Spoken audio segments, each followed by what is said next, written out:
What's going on, everybody? I am still waking up here, but in this video I want to talk about a new stock I haven't talked about on this channel yet. I've received a few mentions of it in the comments, so I figured I'd give it a look. And this stock is ticker symbol NGL, or NGL Energy Partners. So let's take a look at this company. We're going to look at their balance sheet. We're going to look into what this company actually does, as well as a look at the chart. Sorry if you can hear my kids in the background. If you like these videos, consider hitting the like, subscribe, ring the notification bell, check out the links down below, and let's take a look at NGL. So first off, let's see what this company actually does. They have water solutions and crude oil solutions, and the water solutions segment provides services for the treatment and disposal of wastewater generated from crude oil and natural gas production, and for the disposal of solids such as tank bottoms, drilling fluids, and performs truck and frac tank washouts. In addition, the water solutions segment sells the recovered hydrocarbons that result from performing these services. And looking at the assets in this segment, you'll see that they have 114 water treatment and disposal facilities,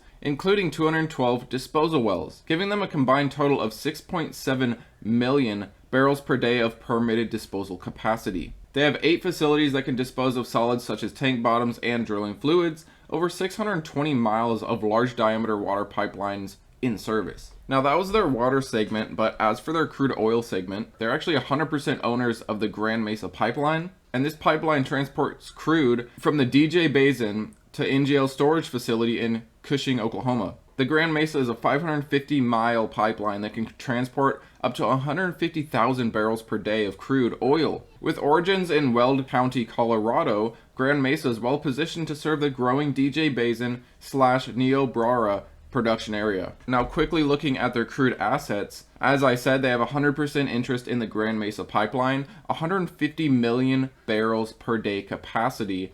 They own 6 storage terminal facilities, 3.6 million barrels of storage in Cushing, Oklahoma, and 1.6 million barrels of storage in addition to Cushing. Now they also own LACT units, which basically transfer oil, owned trucks and trailers as well, GP rail cars that are leased or owned. So you can see they definitely have a good bit of assets, but let's take a look at the balance sheet. We do have some red flags to be aware of. And first off, looking at this company, they're currently a $551 million market cap with an enterprise value of $3.5 billion. So right off the bat, you might see that and be like, well, why is the market cap so much lower than their enterprise value? And we'll get to that in a second. But you'll see that they're traded well under book value, and their price to sales is extremely attractive. And they're currently pulling in $8.69 billion on a trailing 12-month revenue standpoint. One thing to realize is there are some quarters where they see profitability, but some where they haven't. But overall, in a 12-month basis, they are not profitable if you put the quarters together. However, there have been quarters that they have been profitable in the previous 12 months, and they do expect profitability in the upcoming quarter reported. Now, where the red flags lie here is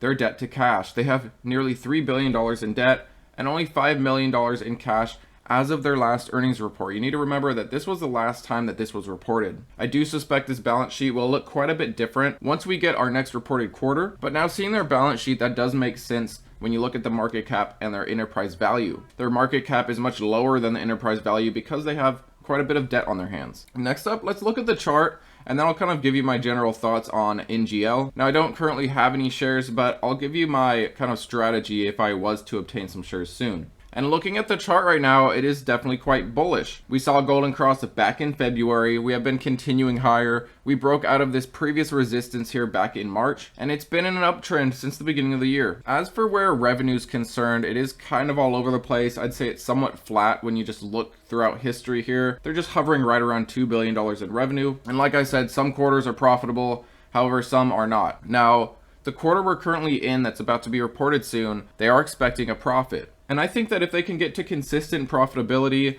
quarter after quarter, this company certainly deserves a higher valuation. One thing to look at here as well is you'll see that the RSI is overbought.